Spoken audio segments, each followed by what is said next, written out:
આજના ઘણા યુવાનો ભૂતકાળમાં કોઈ વખત નિષ્ફળ ગયા હોય, પરીક્ષામાં પાસ થયા ન હોય, કોઈ વ્યવસાયમાં પણ નિષ્ફળ ગયા હોય, ત્યારે એના મનમાં એક જ માત્ર વાત આવતી હોય છે કે હવે પછી હું કોઈ દી સફળ નહીં થાઉં.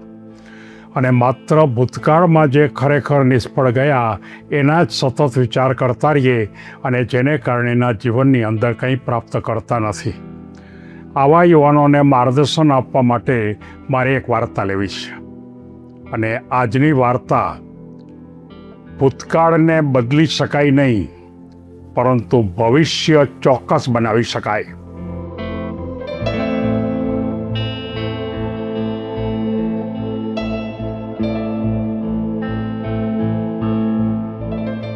મિત્રો, વાર્તાનો એન્ડિંગ આપણને એમ કહે છે કે ભૂતકાળમાં જે થઈ ગયું હોય એ હવે કોઈ દી બદલી શકવાના નથી.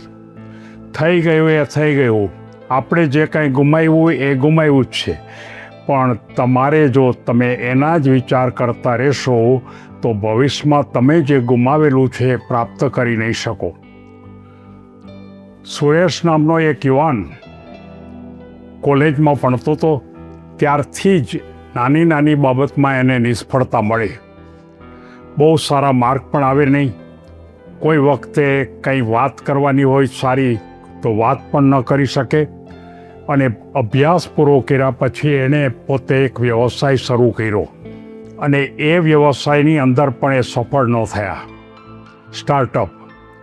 અને એમાં પણ નિષ્ફળ ગયા.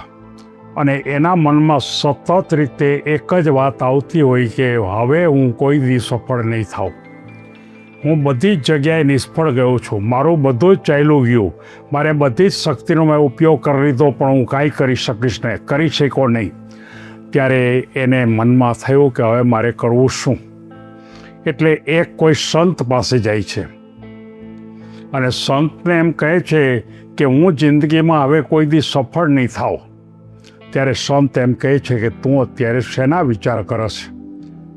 તો કે મેં ભૂતકાળમાં જે ભૂલો કરી છે ને, ભૂતકાળમાં જે હું નિષ્ફળ ગયો છું ને, માત્ર એના જ હું રાત ને દિવસ વિચાર કરું છું કે મેં આટલી ભૂલો કરી અને મારી જિંદગીમાં હું કોઈ દી સફળ થયો નહીં. ત્યારે એ સંત એને એમ કહે છે કે દોસ્ત સુરેશ, જીવનમાં જે ભૂતકાળમાં થઈ ગયું એ થઈ ગયું. ભૂતકાળ પાછો આવતો નથી. અને ભૂતકાળની અંદર જે આપણે કંઈ ગુમાવ્યું હોય એ ગુમાવેલી વસ્તુ પણ ક્યારેય પણ વિચારો કરવાથી મળતી નથી. ત્યારે પેલો સુરેશ એને કહે છે તો મારે કરવું શું? ત્યારે એણે એમ કીધું કે તું ભૂતકાળને ભૂલી જા અને તું ફરી ભવિષ્યમાં શું કરવા માગે છે, ભવિષ્યમાં તારે શું પ્રાપ્ત કરવું છે, અથવા તો તે ગુમાવ્યું છે એ તારે પ્રાપ્ત કરવું છે, તો માત્ર ને માત્ર એના જ વિચાર તું શરૂ કરી દે. રોજ ને રોજ સવારે ઉઠ ત્યારે પણ એના જ વિચાર કે મારે આ પ્રાપ્ત કરવું છે, મારે આ રીતે જવું છે, મારે સારા બિઝનેસની શરૂઆત કરવી છે, મારે ખૂબ સારા પૈસા કમાવા છે. તારે જે જોઈતું હોય એની જ તું માત્ર વિચાર કરવા માંડ. માત્ર સવારે જ નહીં, રાત્રે સૂતી વખતે પણ. માત્ર રાત્રે સૂતી વખતે જ નહીં, જ્યારે તું ફ્રી હો ત્યારે માત્ર ને માત્ર તું ભવિષ્યના વિચારની શરૂઆત કર. અને ભવિષ્યના વિચાર તું શરૂ કરીશ એટલે આપોઆપ તારા મનની અંદર હવે તારે શું કરવું એનો તને કોઈ રસ્તો મળશે. તારા કોઈ મિત્રોની તું સલાહ લેવા પણ જજે. તારા કોઈ સગા સંબંધી હોય એને પણ મળજે. અને જે લોકો ભવિષ્યમાં ખૂબ સારી સફળતા પ્રાપ્ત કરી છે એવા કોઈ વ્યક્તિઓ હોય તો એને પણ તું મળજે. અને તમારે શું કરવું એની પણ તું એની સાથે વાત કરજે, ચર્ચા કરજે. અને સુરેશના મનમાં આ વાત ઉતરી ગઈ. એણે નક્કી કર્યું કે આજથી ભૂતકાળની એક પણ વાતનો વિચાર હું નહીં કરું. જે મેં ગુમાવ્યું છે એ ભલે ગયું, પણ હવે મારે શું મેળવવું છે એને માટેની જ માત્ર ચિંતા કરીશ.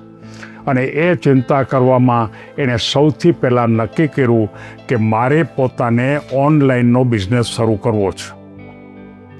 અને એ ઓનલાઈનનો બિઝનેસ પણ માત્ર ને માત્ર મારા પોતાના કે જે રસોડામાં વપરાતી જે વસ્તુઓ છે અથવા તો બહેનો જે વાપરે છે એ બધી વસ્તુ એના ઉપર જ મારે પોતાને ઓનલાઈન બિઝનેસ કરવો છે. સતત એકનો એક વિચાર કરે ઓનલાઈન બિઝનેસ કેવી રીતે થાય એના માટે તેણે ટ્રેનિંગ લીધી. ટ્રેનિંગ લીધા પછી ખરેખર બહેનો કઈ કઈ વસ્તુની વાપરે છે એ બધી વસ્તુ કઈ કઈ છે એની પણ તૈયારી કરી અને રસોડામાં પણ કઈ કઈ નવી વસ્તુઓ આવે છે એ બધાનો પણ અભ્યાસ કર્યો.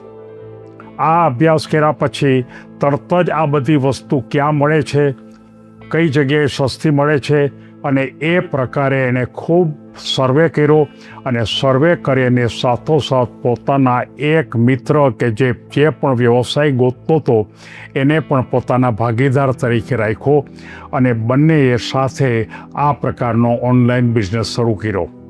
માત્ર એક જ વાત, ભવિષ્યમાં એને શું બનવું છે એના જ વિચાર, અને એ વિચારને કારણે ધીમે ઓનલાઈનનો બિઝનેસ પહેલાં શરૂઆતમાં ઓછા ગ્રાહક મળ્યા, ધીમે વધારે ગ્રાહક મળતા થઈ ગયા. સતત ધ્યાન આપે, સારી જ વસ્તુ આપવાનો પ્રયત્ન કરે, એકદમ ક્વોલિટીવાળી વસ્તુ જ ગોતે અને પોતાના ગ્રુપમાં પણ એને ખૂબ વધારો કર્યો. અને આખરે એક દિવસ સુરેશ એક સારામાં સારા ઓનલાઈન બિઝનેસની અંદર આ બધી વસ્તુઓ વેચવા માટેની ભૂમિકા ઉપર એ કામ કરતો થઈ ગયો. માત્ર ને માત્ર નાના લેવલ ઉપર નહીં, પણ એ કદાચ બહુ મોટા લેવલ ઉપર પોતાની પાસે 2-3 ગોડાઉન રાખ્યા, એમાં પણ વસ્તુઓ રાખે અને ચોક્કસ પ્રકારની પદ્ધતિ એણે સ્વીકારી અને કામની શરૂઆત કરી અને એ રીતે થયું. અને આવી પરિસ્થિતિમાં એણે પોતે પોતાના અનેક મિત્રોને પણ એમ કીધું કે ભાઈઓ, તમે કોઈ દિવસ ભૂતકાળની વાતને યાદ નહીં રાખતા, ભૂતકાળમાં તમે ગુમાવ્યું એ ક્યારેય યાદ નહીં કરતા, પણ ભવિષ્યમાં તમારે શું મેળવવું છે એની જ માત્ર ચિંતા અને એના માટેનું આયોજન, એના માટેનો જ આખા રસ્તાઓ ગોતવાના, તો તમે જીવનમાં ચોક્કસ મળી શકશે. એટલે કે એક વાત ચોક્કસ યાદ રાખો કે ભૂતકાળને બદલી શકાતો નથી અને ભવિષ્યકાળ ચોક્કસ બનાવી શકાય છે. કોઈ પણ નિષ્ફળતા એ અંત નથી, પણ નવું શીખવાની પ્રક્રિયા છે. હંમેશા સકારાત્મક વિચાર જ રાખવા અને એક વાત યાદ રાખવાનું કે જે ગુમાવ્યું છે ને એ ફરી મળવાનું નથી, પણ તમે તમારી દિશા બદલો. જે દિશામાં તમે ગુમાવ્યું એ દિશાને બદલો. ભવિષ્ય માટેના જ વિચારો સફળતા તરફ લઈ જાય છે. આપણો આત્મવિશ્વાસ ને આપણા પ્રયત્નો જ આપણને મજબૂત બનાવે છે અને આજે લીધેલા કોઈ પણ નિર્ણય એ આપણી આવતીકાલને ઉજ્જવળ બનાવે છે. અને આવા આજે સુરેશ જે ભૂલો કરે છે, કરી હતી, એવી ભૂલો કોઈ યુવાનો ન કરે એવી લાગણી સાથે સૌને ધન્યવાદ.